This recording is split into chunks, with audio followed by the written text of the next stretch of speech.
దీన్ని ఈ క్రమంలో మురళీకృష్ణ క్యారెక్టరు ఏమయ్యాడు, దాని తర్వాత అఘోరా వచ్చి వీళ్ళని ఎలా జయించాడు, వీళ్ళకి ఎలా బుద్ధి చెప్పాడు అనేది బేసిక్ థీమ్గా చెప్పుకోవచ్చు. అంటే ఒకటి సనాతన ధర్మాన్ని కాపాడడం కోసం అఘోరా ఎలా నిలబడ్డాడు అనేది ఒకటైతే, రెండు దేశాన్ని కాపాడడం కోసం అంటే మతము, భక్తి, తర్వాత దేశభక్తి. ఈ మతభక్తి, దేశభక్తి ఈ రెండింటిని మిక్స్ చేసి దీన్ని చేస్తున్నారు. ఒక రకంగా పాన్ ఇండియా సినిమా అన్నీ కూడా ఇవాళ ఏంటంటే హిందూ మతాలకు సంబంధించిన ఒక కథల్ని తీసుకొని, ఇతిహాసాలను తీసుకొని దాన్ని చేయడం, ఇదంతా కూడా బీజేపీ వచ్చినాక జరుగుతున్న ఒక కార్యక్రమం. ఎందుకంటే బీజేపీ ఏం చేస్తుందంటే మన గతాన్ని, గొప్పతనాన్ని చెప్పడం, మిత్ని క్రియేట్ చేయడం, అట్లాగే మతాన్ని ఎలివేట్ చేయడం, హిందూ మతాన్ని సనాతన ధర్మం అని చెప్పి ప్రమోట్ చేయడం, అట్లాగే దేశభక్తిని మతాన్ని కలపడం. ఈ రెండింటిని అంటే నువ్వు మత వ్యతిరేకంగా ఉంటే కూడా, మతాన్ని విమర్శిస్తే కూడా నువ్వు దేశద్రోహి అనడం. సో ఈ రెండింటిని కలిపేయడం. ఇంతకుముందు అది ఉండేది కదా, దేశం వేరు మతం వేరుగా ఉండేది. దేశం అంటే అన్ని రకాల మతాల వాళ్ళు ఉండేవాళ్ళు, ఇప్పుడు అట్లా కాకుండా దాన్ని ఈక్వల్డ్ చేసేయడం. సో దేశాన్ని, హిందూ మతాన్ని ఈక్వల్డ్ చేశాడు. అలాగే ఒక ఫిక్షనల్ ఎనిమీని క్రియేట్ చేయడం.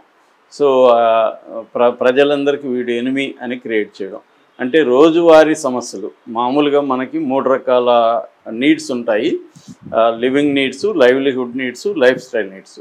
లివింగ్ నీడ్స్ అంటే కొడుగుడు గుడ్డ, లైవ్లీహుడ్ నీడ్స్ అంటే ఇవి సంపాదించుకోవడానికి అవసరాలు, ఉద్యోగం చేయడం, ఇంకోటి. లైఫ్ స్టైల్ నీడ్స్ అంటే అవి మనకి లగ్జరీస్ కావచ్చు, మనకి ఇష్టం వచ్చినట్టుగా బట్టలు వేసుకోవడం కావచ్చు, కార్లు కావచ్చు, ఇవన్నీ లైఫ్ స్టైల్ నీడ్స్. సో వీటి మీద పనిచేయకుండా ప్రధానంగా ప్రజల్ని ఈ 3 నీడ్స్ నుంచి పక్కదారి పట్టించి ఒక ఫిక్షనల్ ప్రపంచాన్ని క్రియేట్ చేసి, ఉద్రేకాలను క్రియేట్ చేసి, ఎమోషనల్ చేయడం అనేది ఇవాళ దేశంలో జరుగుతుంది. దాన్ని ఈ సినిమా కూడా రిఫ్లెక్ట్ చేస్తున్నట్టుగా మనకు అర్థమవుతుంది కథ వింటే. అంటే దేశాన్ని, సనాతన ధర్మాన్ని. అందుకని మనకి ఇప్పటివరకు వచ్చిన ట్రైలరు, టీజర్లలో కూడా, నిన్న కూడా టీజర్ వచ్చింది, దాంట్లో కూడా ఉండేది ఏంటంటే సనాతన ధర్మాన్ని నేను కాపాడుతాను అన్న అఘోరీ డైలాగ్, బాలకృష్ణ డైలాగ్స్ కనబడుతుంది. అట్లాగే దేశభక్తి, ఈ రెండు కనబడతాయి అన్నమాట. సో దీనికి యూఏ సర్టిఫికేట్ ఇచ్చారు. అంటే యూఏ 13 ఇచ్చినట్టుగా తెలుస్తుంది. అంటే 13 years లోపల ఉన్న పిల్లలకి పేరెంటల్ గైడెన్స్ అనమాట. అండర్ రేటెడ్ ఇది పేరెంటల్ గైడెన్స్తో వెళ్ళమని చెప్పారు. ఇక దీని నిడివి అయితే 2 గంటల 45 నిమిషాలు ఉందన్నాడు. క్రిస్ప్గా ఉంది, ఎక్కడ బోర్ కొట్టట్లేదు సినిమా అనేది అయితే చెప్తున్నారు. అంటే స్క్రీన్ ప్లే టైట్గా చేశారు. ఒక సినిమాగా తీసుకున్నప్పుడు మాత్రం వండర్ఫుల్ ఉంటుంది. అంటే edge of the seat thriller అంటారు.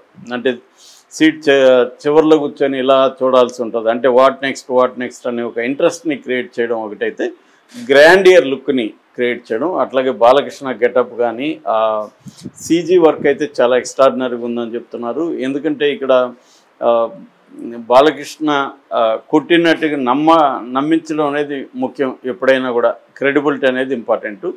అంటే శూలం పెట్టుకొని అవతల గన్సు, రకరకాల ఆయుధాలతో వచ్చిన వాళ్ళని ఒట్టి శూలంతో ఇతను ఎలా ఎదుర్కొంటాడు అనేది బిలీవబుల్గా చేయడానికి సీజీ వర్క్ చాలా బాగా చేశారని చెప్తున్నారు.